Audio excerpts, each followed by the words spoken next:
What's up, nerds? Welcome back. Today I'm talking about the Frontiersman #1, a new hero, I guess, for all you smelly hippies out there.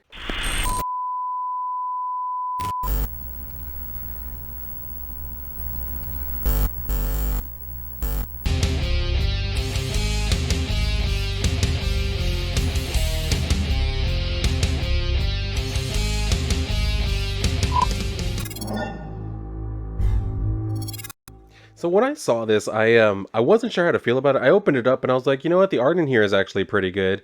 And from what I heard about the story, it was about like a hero who used to be very well regarded and then ended up going into like a life of living as like a hermit and just kind of sealed himself away from society.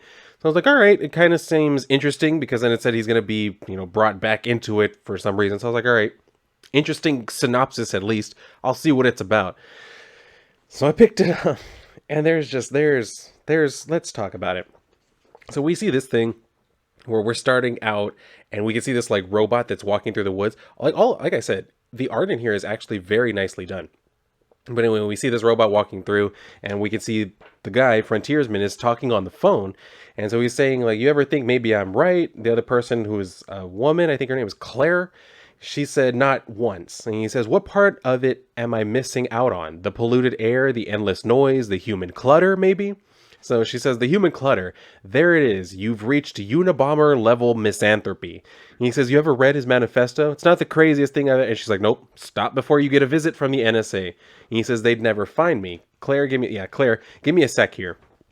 So then we get this thing immediately. See, this is a good way to start out your comic. As soon as you flip that page, you get this nice full page splash of him just doing something amazing. So nicely done. I do appreciate that. So he like bashes the robot over the head, and she's asking like, what happened? It sounds like you, like, a plane crashed. Or did you just crash a plane? And he says one of De Ryder's robots was creeping around. She's like, I don't remember the writer. He says D Ryder, robot guy.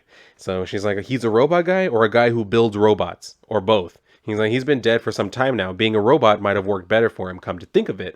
So she's like, if he's dead, then who sent the robot? But he tells her no.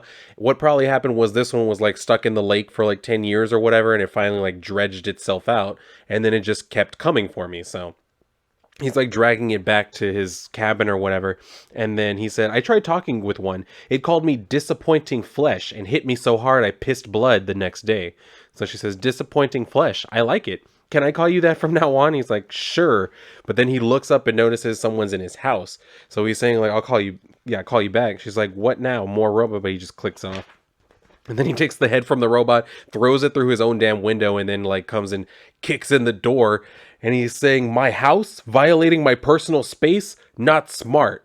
So the dude's just like, I'm just here to ask for help. I didn't mean to break into your place. I needed water. I've been in the forest for days, and I knocked, but no one was here. And he's like, so you're not here to kill me. So he just told him, take a seat, mind the glass. All I've got is water and kombucha at the moment. Oh, hot tea too. He's like, broke my own damn window for nothing. And then this is where you can like literally see the dude is, like I said, he's just like a hippie. That's exactly what he looks like. I don't even know if people still make themselves look like this. I'd imagine probably somewhere there are still dudes who walk around with like the leather vest and then the sandals and the long hair and like the little buttons that probably say like peace now and like save the environment and shit like that, like corny crap. Anyway, so they sit down and he's asking him like, we could call a medevac helicopter, but they end up sticking you with the bill. Better you rest and I'll guide you out in the morning. What are you doing this far in? So he tells him, I was looking for you, the Frontiersman. And he's like, are you a fan? He says, well, I'm a little too young to remember when you were. He's like, I should have hit you with the club.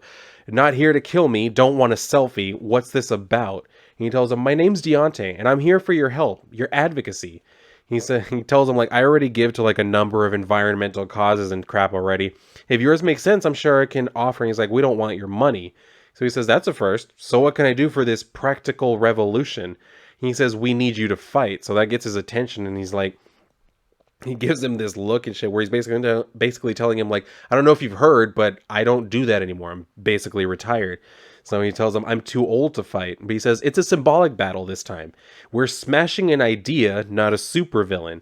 He says, so you want a mascot? Put me on shirts, make me the new face of recycling. But he tells him, I want you to think back to when you were compelled to do the right thing when you had to act. Do you remember those days? And he says, vaguely. So he's we have literal flashbacks where he's just taking on like different villains and shit. Like very nicely done. You know, these little like I would have preferred to read these stories because like this looks pretty cool, but if they're just gonna give us like little tastes of it, fine. So anyway, he's helping him drag the robot into his garage and shit, and he's kind of asking him too, like, what are you doing with this? And he tells him, well, I can break these things down for like the components, wires, rings, like screws and shit. So he's telling him like, aren't the current heroes always talking about climate change? Why not one of them? Because the dude tells him like, you know, you also said that you care about the destruction of the planet. So he says, you mean the buzzwords and slogans needed to get through an interview? There's not one of them with dirt under his nails. Nobody who takes those broad strokes and applies them to real life. So the dude tells him like, you asked everyone else already, didn't you? So the dude's just like, pretty much. So literally his last option. That's always flattering. So they go back inside, and then because the dude has a lamp on, he's like, wait, you're on the electrical grid? And he's like, no, far from it. He says, I spent a week dragging solar panels out here and wiring the place. Then Fyron gave me a pebble of, I'm not sure, space dust as a housewarming present. Powers the whole cabin. So the dude tells him, like, why doesn't he hand them out more often? Solve the energy crisis. But he just tells him, well, you'd have to ask him. Like, I'm not the one who makes them. You have to go and ask him. So he says, could be giving me cancer for all I know. What are the specifics of this thing you want from me? So the dude starts telling him, how much do you know about Pacific redwoods? And he says, they're big, old. It's been a lot of years since I took a botany class or any class. So Deontay starts telling him, those are both correct. They're also rare and iconic. Depending on who's in office, they're either venerated or targeted. I'll let you guess which is the case at the moment. So he's telling him, like, you want me to fight the president? I admire the ambition, but I don't think that's going to work. He says, no assassinations here. We just need you to stand with us. He's like, I mean, I can do a video or something. He's like, no, stand with us 180 feet in the air. He's like, what? Because apparently they have this like treehouse or whatever where I guess they're going to say like, if we're living here, you can't chop it down, I guess. So he's just like, say again. And then we go over to the villain who I guess owns the like logging company or whatever. And he's at his kid's like football game and shit. So he gets on the phone call. And then he's saying, like, what is this about a hero? And the guy says, my insider says they want a superhuman to do the tree sit, a play for more press, goodwill with normal people. He's like, good luck. In 2019, you tweet your concern for the environment. You don't do shit. So he's like, probably, where the other person says, probably right, but figured you'd want to know. And I think we should do this now, Simos. Cut while we can still get past the crowd. What if they get the injunction? He says, then they get the injunction. We outlast them in court and start cutting again in the spring. Cost of doing business, Reggie. Our real concern is keeping this small. Low social media impressions. No chatter. That's how you starve an idea. So Reggie says, wish I had your patience. And he says, it's my superpower. So we go back to the frontiersman who's helping Deontay like navigate his way out of the woods. He like tells him to wait for a second because there's like a deer that was grazing, I guess. But as soon as it catches on to them being there, it just takes off running. So they're just kind of like talking back and forth. Deontay's still trying to like convince him. He says, definitely not. Well, because he said, you prefer to navigate yourself out of the forest? He's like, definitely not. What I mean is you've got an opportunity to do something good here. Help people. He says, I put in a lot of time helping people, crowded out most parts of my life, truth be told. He says, it used to take me 3 years to finish a book, too busy helping. And the dude, Deontay tells him like, but it was worth it, right? He says, well, wouldn't change it, I don't think, but I'm still catching up on my reading. So Deontay tells him media paints the climate debate as an immovable object, but that just feeds the corporate machine. Direct action and to a lesser degree tax redirection are the only tools the individual can actually wield. I don't think the individual can redirect taxes. Kind of takes the government to do that crap. Anyway, he says, under Obama, it was bad, but essentially a stasis of sorts. Under this president, environmental policy swings between exploitive and negligent. So they get to the path or whatever. He's like, here you go. You just follow this. It'll take you all the way to the highway. If you look friendly and not weird, someone will pick you up and take you into town or whatever. So the Deontay just tells him, like, wish you'd reconsider. And he says, sorry, nice to be thought of, though. Hope you find someone. And he says, before I forget, how'd you know where to find me? I'm not on some sort of like celebrity map of the stars, am I? Do I need to like relocate? And he says, Professor Umar suggested I look. He's my advisor at State. Believes in the movement. Said it was worth a shot. And he just looks at him. He's like, Professor Umar. So apparently he has a change of heart and decides, all right, you know what? I'll drive you back myself. And so he even asks him, like, why are you doing this? Or he says, thanks for the ride. And he says, remember, I've got some things to do in town. Errands, whatnot. And then he says, "We got a Professor Unicel in here. That's spelled Unic." And then like he just comes in and he's like, "Doctor, Professor, Instructor Unicel, is that you?" And he immediately goes up to him. He's like, out the door." And he says, "Is this where I register for classes? I'm lost." And he tells him like, "Are you trying to get me fired and shit?" And he says, "You don't have tenure? Jesus, what type of bootleg professor are you?" But he says, "The type that teaches environmental socialism." Oh God. "I'm always the first name on the block at budget time." Good. You should have been gone a long time ago teaching that ridiculous bullshit. And so the dude's telling him, like, "I thought kids loved classes with socialism in the name." He says, "They do. Their parents are less enthusiastic." Yeah, probably because they're the ones paying for this shit.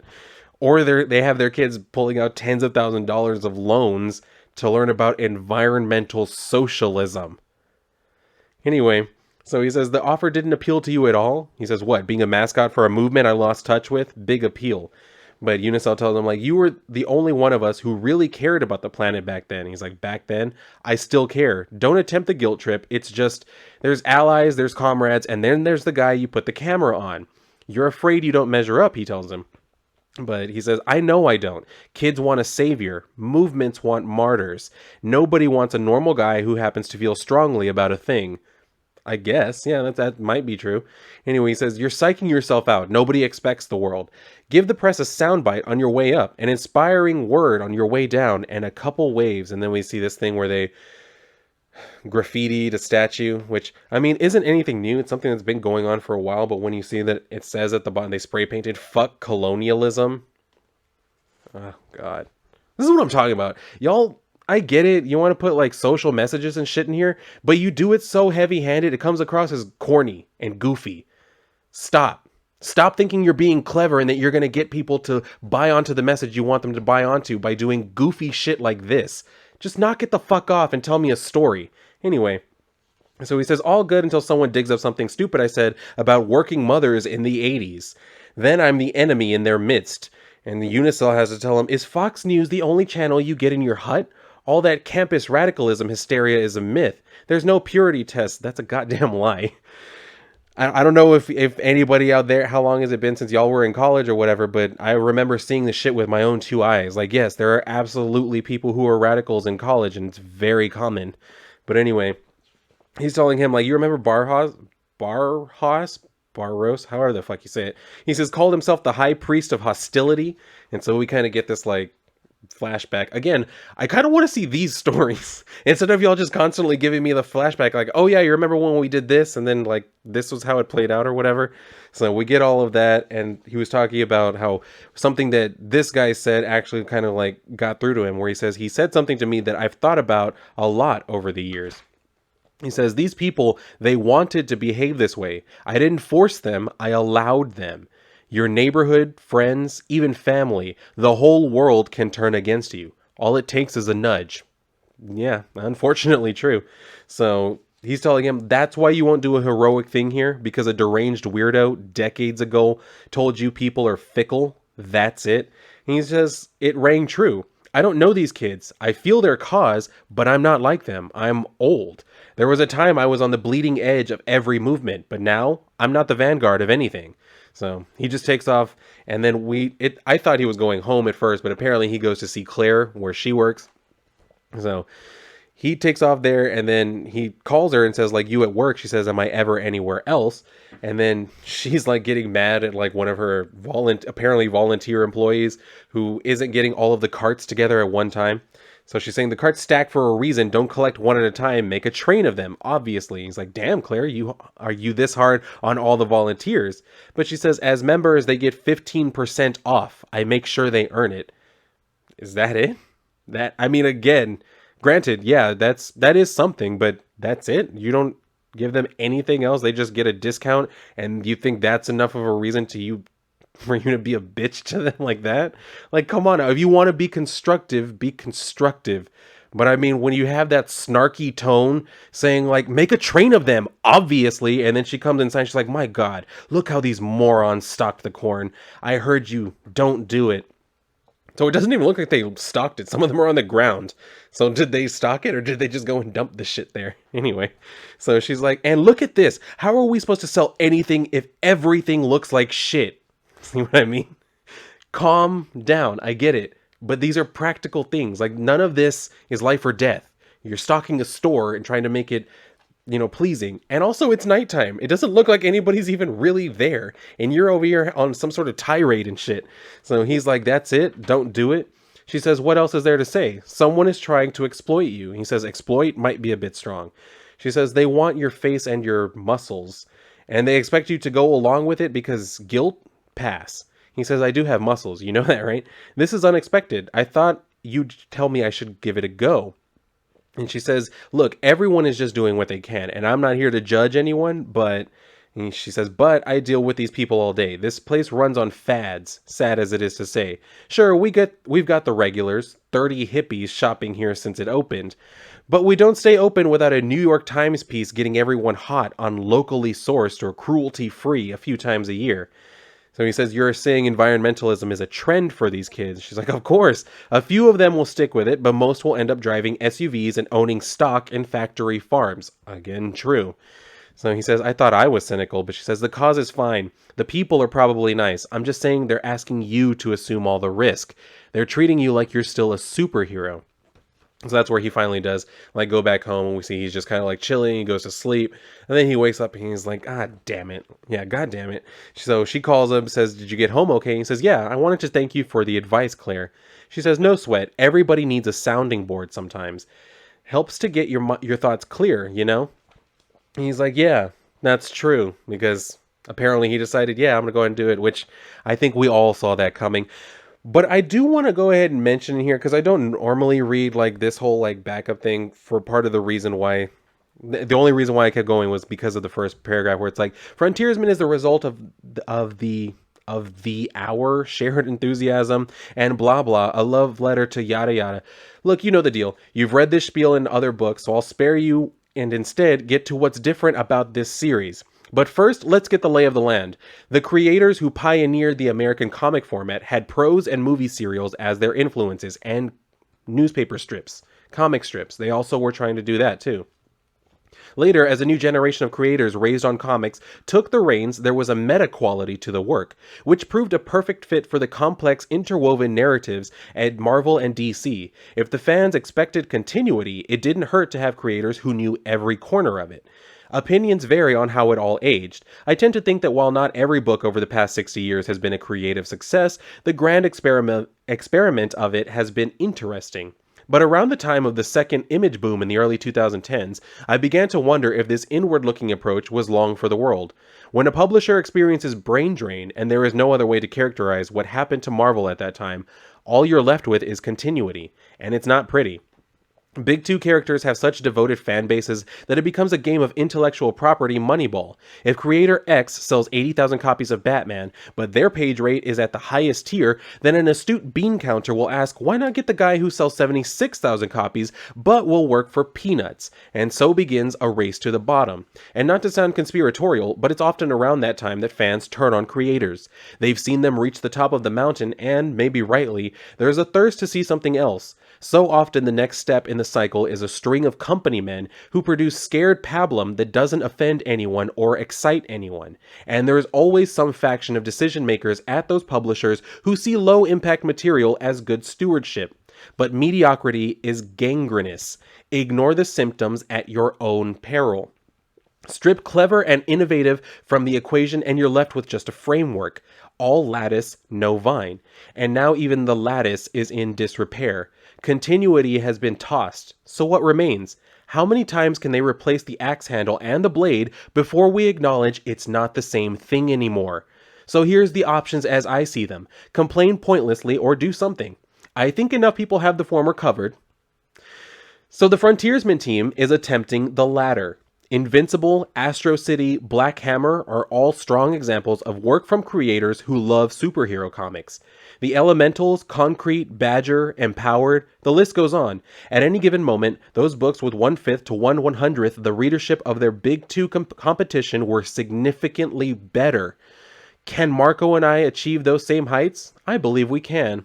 The goal is to tell our story and express ourselves, but the secret, petty ambition is to be the best superhero comic on the racks every month. I'm gonna stop right there because when I read that part, I was with you all the way till you got there and you pissed me off. Because here's the thing. The goal is to tell our story and express ourselves. Yeah, that should be your main motivation to get off your ass and actually write a story and draw it too. But this whole bullshit of, but the secret petty ambition is to be the best superhero comic on the racks every month. Stop that fake bullshit. Stop giving me your fake, like, humility. Stop doing that. I don't need you to act like, oh, well, we're really hoping that you guys will like it. That's what we're secretly, pettily hoping for. No, stop doing that bullshit. You mentioned in here before about, like, the rise of, like, comics and shit from, like, the 60s or whatever. I mean, here's the thing. Go back and read any of those stories. Did Stan Lee say, oh, well, we really hope secretly that maybe you might like it? No. He opened his stories by like, look here, readers, the next exciting tale of the Fantastic Four. He didn't have to wait for someone to say, oh, this is an exciting book. He told you it's an exciting story, that it's an amazing thing, that these are going to be your new favorite characters. Do that. Stop with the fake humility of saying like, oh, well, maybe, hopefully you'll like it. No. Show me some confidence and say, this is going to be your favorite book. I guarantee it because I worked very hard on it. You can do that. No one's going to like accuse you of being a jackass or anything. Be confident in your own work. Stand beside it and say, yeah, this is the best thing that you're going to read. I guarantee it. And stand by that. Even if people disagree with you, there are going to be some who do. And having that confidence is going to get you a lot further than this petty bullshit. Anyway. We'll leave it to you to decide if we accomplish what we set out to do, and we invite you to tell us. We're not trying to be combative. If you love Big Two Comics, we're happy for you. But we are confident in what we're doing here. So we'll keep a tally at the top of the letters page, in the style of a worksite accident sign, X months as the best superhero comic on the shelves. If you think we're doing better than the distinguished competition and the make minds, drop us an email. While you're here, I should pump what's coming. Big action led by Marco's furious pencil, big drama in the style of Miller and Grell, big shoes to fill. A pinch of humor, maybe stolen from Mills, involved characterizations of the sort only possible in lengthy runs, and most importantly, some stakes for both our characters and ourselves. Real comic book, and I hope so. Because then we even got this, like, at the end where we kind of just get like a character, like, description sheet, where we kind of get like a biography on Unicell. So, I mean, cool. That right there, cool. There are a lot of things in here that could be done better, like just like some of this heavy-handed like pro-environmentalism bullshit. Like I don't really care about any of that. Yes, I care about protecting the environment, but I don't. The people who feel the need to constantly drone on about it and make it like as if it's literally life or death right this minute. I don't need any of that. And like the people who want to act like the only people who don't care about it are somehow like a very specific type of person, you know what I mean?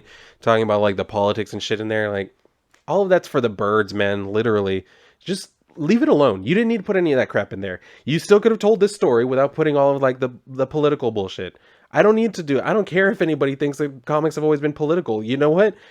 Those aren't all the stories that people remember. They're not. They're not. They aren't. If it's been in comics, okay, and? Is that the thing that we were talking about? Or were we talking about dudes flying around punching aliens in the face? Which one do you think it was that kept comics going? The politics? Or the fighting? The action? The interesting characters? Which one do you think it was? Anyway, y'all might not be trying to be combative, but at this point I kind of am, because I'm getting really annoyed with a lot of the shit that I'm seeing here. Like, just knock it off. Tell me a fucking story. Please. I almost beg of you. But I'm not going to beg. Because if you're not going to tell a good story, then I won't keep reading it. So we'll see where this one's going to go. I'll pick up the second issue because off of the strength of just like some of the elements here and then the art as well, I'm like, all right, you know what? I'll give you a second issue. If I keep seeing like more of this shit that just annoys me, at some point I'm just gonna be like, you know what, I don't care anymore. Like, nothing about the art is going to make me keep wanting to come back when you're just being heavy-handed with some nonsensical bullshit. Just leave it alone. Leave it alone. Let's move on. Tell me the rest of the story, and maybe stop putting like the good stuff in the flashbacks, because a lot of those flashbacks looked really cool, and I don't get the feeling I'm ever gonna see those stories. So that's why I'm like, maybe stop doing that. Maybe if you want to do that. But I mean, they did mention in here that like the next issue or whatever is going to be like involving like galactic villains and shit. So I don't know. We'll see how they handle that. But yeah, that's going to do it for me on this review. So I mean, I don't know if anybody out there has picked this up. If you did, feel free to let me know what you thought about it. Where do you think the series is going to go? Did you have any problems with it? Did you think everything about it was just super amazing? Yeah, whichever way you swung on it, definitely feel free to let me know down in the comments below. But if you enjoyed this video, then definitely like the video, subscribe, make sure you are subscribed, share the video if you would like. I always appreciate that, as I always say. But if you're done here, then go and read a book. And if not, well, then I'll see you on my next video.